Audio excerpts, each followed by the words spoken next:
इतना कुछ करेंगे, ऐसा कैसे हो सकता है? दोस्त पे इतने मेहरबान क्यों हैं? ऐसी भी क्या दोस्ती है? आज के ज़माने में कौन कोई भाई के लिए कुछ नहीं करता, दोस्त के लिए कौन करता है? तो मैंने कहा फिर क्या मामला है? कहते आप खुद सोचो, इतना बड़ा क्राइसिस हुआ, हिंडनबर्ग की रिपोर्ट आई, चारों तरफ थू थू हुई, पूरा क्रैश कर गया अडानी ग्रुप। मोदी जी इतने स्वार्थी आदमी हैं कि अगर केवल मामला दोस्ती तक होता तो 2 मिनट में उसको साइड करते और कहते मेरा कोई लेना देना नहीं इससे। अभी भी उसको बचाने में लगे हुए हैं। कभी एसबीआई को कह रहे हैं इसको पैसे दो, आज अखबार में आया पीएफ वालों को भी बोला इसको पैसे दो, सारी एजेंसी अभी भी उसको पूरी तरह से उसको बचाने में लगे हुए हैं। तो मैं भी अचंभे में रह गया कि मामला तो कुछ अलग ही है। क्यों ऐसा भी क्या दोस्त हो गया कि दोस्त डूब रहा है और फिर भी उसको पूरी तरह से, इतना बड़ा पॉलिटिशियन है, पॉलिटिशियन के लिए तो परसेप्शन सबसे इंपॉर्टेंट होती है। कोई आसपास वाला अगर कहीं, वो तो आदमी कह देता है यार मेरे से मिलना बंद कर दियो कल से, वो उसको अभी भी बचाने में लगे हुए हैं। और उसने मेरे को बताया कि, मैंने कहा फिर मामला क्या है? तो कहता है जी अडानी तो केवल फ्रंट है, अडानी में सारा पैसा मोदी का लगा हुआ है। मैंने कहा ये कैसे हो सकता है? ये नहीं हो सकता। कहते हैं अडानी के अंदर सारा पैसा मोदी जी का लगा हुआ है, अडानी केवल फ्रंट है, अडानी तो केवल मोदी जी का पैसा मैनेज करता है, मैनेजर है, उसको 10%, 15%, 20% इतनी कमीशन मिलती है, बाकी सारा का सारा पैसा मोदी जी का लगा हुआ है। अगर कल को जांच हो गई, जेपीसी बैठ गई, ईडी की जांच हो गई, सीबीआई की जांच हो गई, तो अडानी नहीं डूबेगा, मोदी जी डूबेंगे। जिस दिन अडानी डूबा उस दिन मोदी जी डूबेंगे। मैंने कहा यार उनको पैसे की क्या जरूरत है? प्रधानमंत्री जी को, मोदी जी को, उनके ना आगे कोई ना पीछे कोई, उनको क्या पैसे की जरूरत है? तो कहता है सर पैसे की हवस होती है। इजराइल के साथ भारत ने कई सारे रक्षा सौदे किए, रक्षा सौदे, वो सारे के सारे रक्षा सौदे अडानी को दे दिए।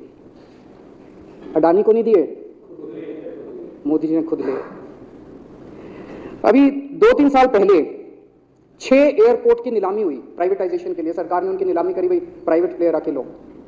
उसमें एक कंडीशन थी कि उसी को दिया जाएंगे ये एयरपोर्ट जिसने पहले एयरपोर्ट का काम कर रखा है। हर सरकारी ठेके में होती है, हम सड़क बनाते हैं, कहते हैं भाई सड़क, जिसको ठेकेदार को सड़क बनाने का एक्सपीरियंस है उसी को दिया जाएगा। हम बिल्डिंग बनाते हैं, हम कहते हैं भाई ये पानी के वाटर ट्रीटमेंट प्लांट लगाते हैं, हम कहते हैं भाई जिसने WTP वाटर ट्रीटमेंट प्लांट इतने लगा रखे हैं उसी को दिया जाएगा। हम सीवेज ट्रीटमेंट प्लांट बनाते हैं, हम कहते हैं जिसको 20 साल का एक्सपीरियंस है, 15 साल का, उसी को। इसमें भी ये कंडीशन थी कि जिसने इतने साल तक एयरपोर्ट चलाने का काम कर रखा उसी को दिया जाएगा। अब अडानी ने तो कर नहीं, मोदी जी ने तो कर नहीं रखा था, अडानी ने तो कर नहीं रखा था, तो क्या करते? आखिरी मोमेंट पे वो कंडीशन हटा दी गई, बोले कोई एक्सपीरियंस की जरूरत नहीं है। 6 एयरपोर्ट नीलामी पे थे, 6 के 6 एयरपोर्ट अडानी को दे दिए, अडानी को नहीं दिए।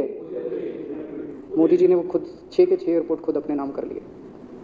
आज 2021 नवंबर में एयरपोर्ट टेक ओवर किए, 2023 1.5 साल हुआ है। 1.5 साल के अंदर आज एयरपोर्ट का 30%, पूरे देश का एयरपोर्ट का जितना धंधा है, बिजनेस है, उसका 30% बिजनेस जो है वो मोदी जी के पास है। 30%, 1.5 साल के अंदर इतना बड़ा भारत देश, इतने एयरपोर्ट, 30% एयरपोर्ट का बिजनेस आज मोदी जी के पास है।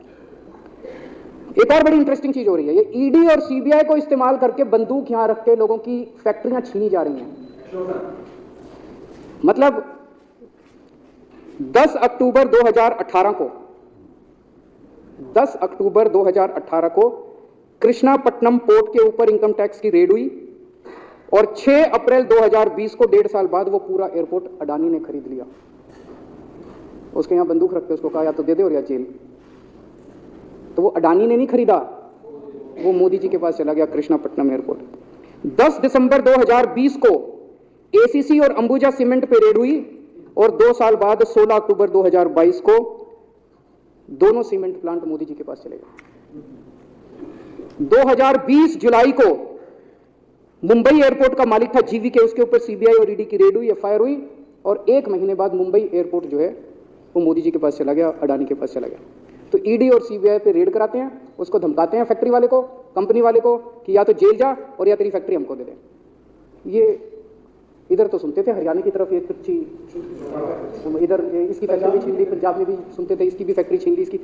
पूरे देश के अंदर ये इतनी गुंडागर्दी मची पड़ी है कि ईडी की रेड करा देते हैं, सीबीआई की रेड करा देते हैं, यहाँ बंदूक रखते हैं और कहते हैं या तो फैक्ट्री दे दे और या जेल जा। ये क्या चल क्या रहा है इस देश के अंदर? 2014 में, अभी जो आतिशी जी ने कहा, 2014 में अडानी जी की यानी कि मोदी जी की जायदाद 50,000 करोड़ की थी। 7 साल बाद इनकी जायदाद हो गई 11.5 लाख करोड़। मोदी जी इतना पैसा लेके कहां जाओगे? 11.5 लाख करोड़ रुपए की जायदाद, 7 साल में इतना लूट लिया आपने देश को। 2014 में 609 नंबर पे थे, अब ये सेकंड रिचेस्ट बन गए, अब रिचेस्ट बनना चाहते हैं। ये तो लेकिन कुदरत है, कुदरत तो बड़ी ताकतवर है। किसने सोचा था एक दिन हिंडनबर्ग रिपोर्ट आएगी और 24 घंटे के अंदर सारा तहस नहस हो जाएगा। 1947 से लेकर 2014 तक 67 साल में भारत देश ने, सारी सरकारें जितनी आई सबने मिलके 55 लाख करोड़ रुपए का कर्जा लिया था भारत सरकार ने। 2014 से 2022 7 साल के अंदर 85 लाख करोड़ रुपए का कर्जा ले लिया, दुगने से भी ज्यादा। जितना 67 साल में लिया था उतना 7 साल में ले लिया। ये पैसा गया कहां? ये पैसा गया कहां? ये सारा इनकी जेब में गया। तो मैं जनता को कहना चाहता हूं, आप तो जीएसटी देते हो, अपने बच्चों का पेट काट के टैक्स देते हो, दूध पे, दही पे, हर चीज पे जीएसटी देते हो। वो जीएसटी का पैसा जाता है जनता की उसमें खजाने में, वहां से वो जाता है अडानी के खजाने में, और वहां से वो जाता है मोदी जी के खजाने में। दोनों हाथों से लूट मची हुई है, पूरे देश को लूट रहे हैं प्रधानमंत्री जी, मोदी जी पूरे दोनों हाथों से लूट रहे हैं। कोयला लूट रहे हैं, एयरपोर्ट लूट रहे हैं, सड़कें लूट रहे हैं, बिजली लूट रहे हैं, पानी लूट रहे हैं, कुछ नहीं छोड़ा, सब कुछ लूट रहे हैं। जितना कांग्रेस ने 75 साल में नहीं लूटा, उससे 10 गुना इन्होंने 7 साल के अंदर, 8 साल के अंदर लूट लिया देश को।